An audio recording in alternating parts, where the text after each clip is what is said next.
Good morning, everyone. This is Story Streamer, and I'm your original 21st century monk, serving up to you the best of the best, breathing a little fresh air into your morning. So let's get started.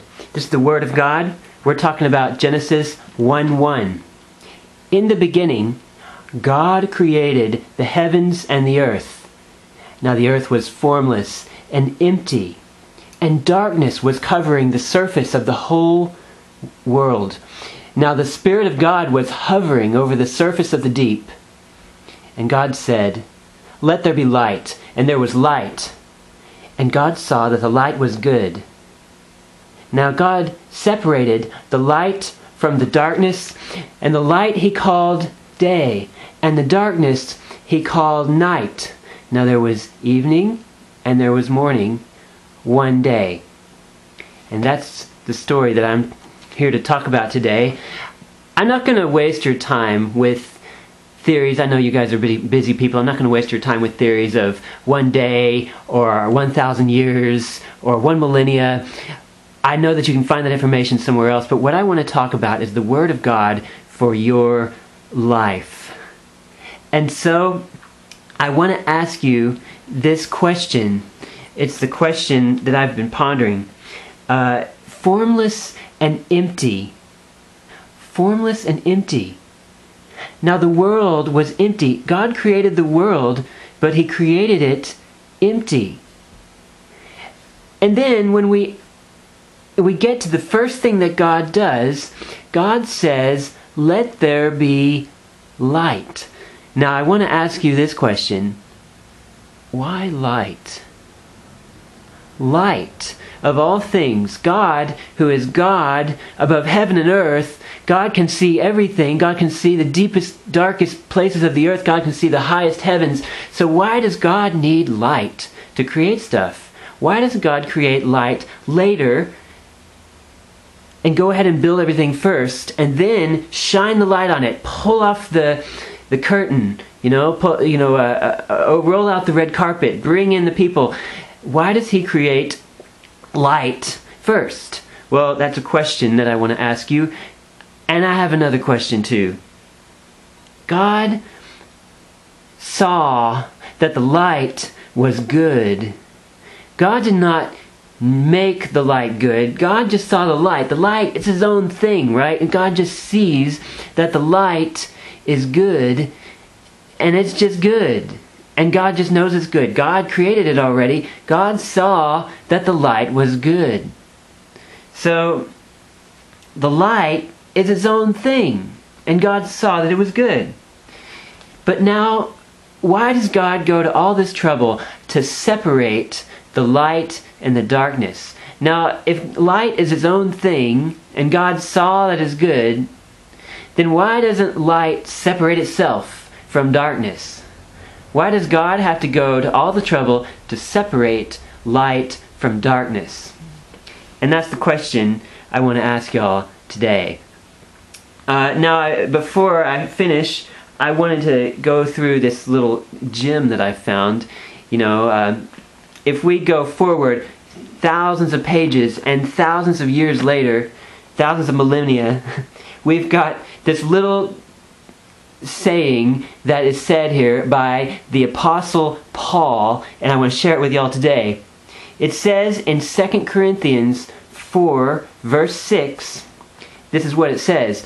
God, the same God who said light is going to shine out of the darkness, is the very same God who shone light into our hearts, and that light is the light of the knowledge of the glory of God as it is shining on the face of Jesus.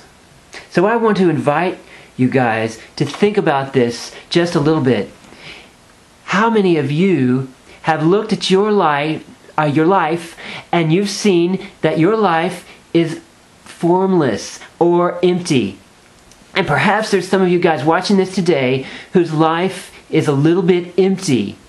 And what I mean by that is perhaps you guys, you got a job, you got a car, you got a lot of stuff already, and yet in your life there's a little bit of emptiness.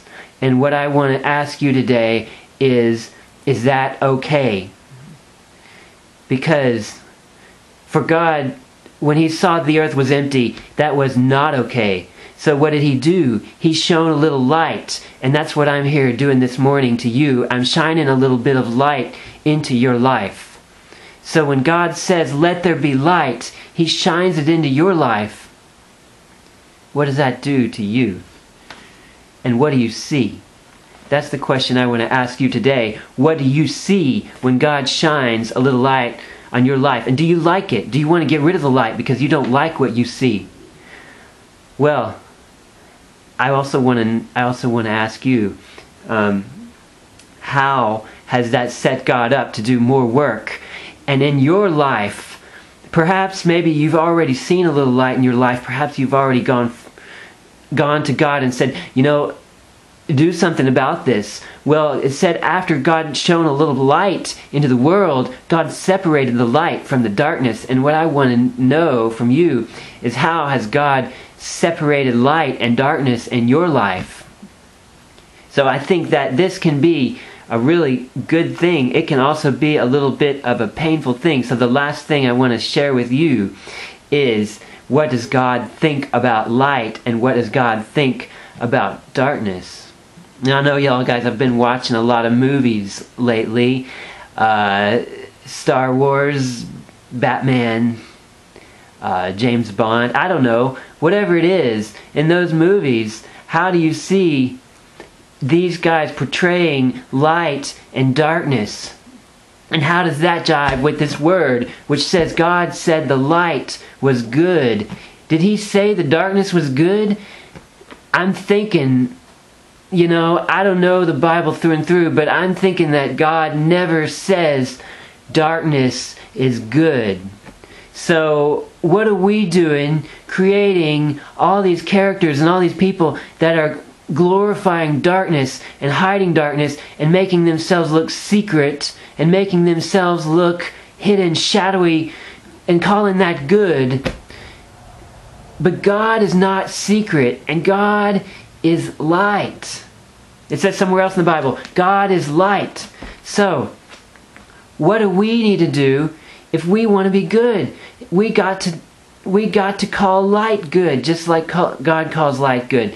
So I want you to think of the whole Bible as like this big city, and the whole city is standing on something the size of a penny or a dime. Think of something that small. You got the city, kind of looks like an upside down inverted pyramid, and the whole thing is resting on this dime. And this dime is this little bit of truth. And this truth is that God separated light from darkness, and the light was good.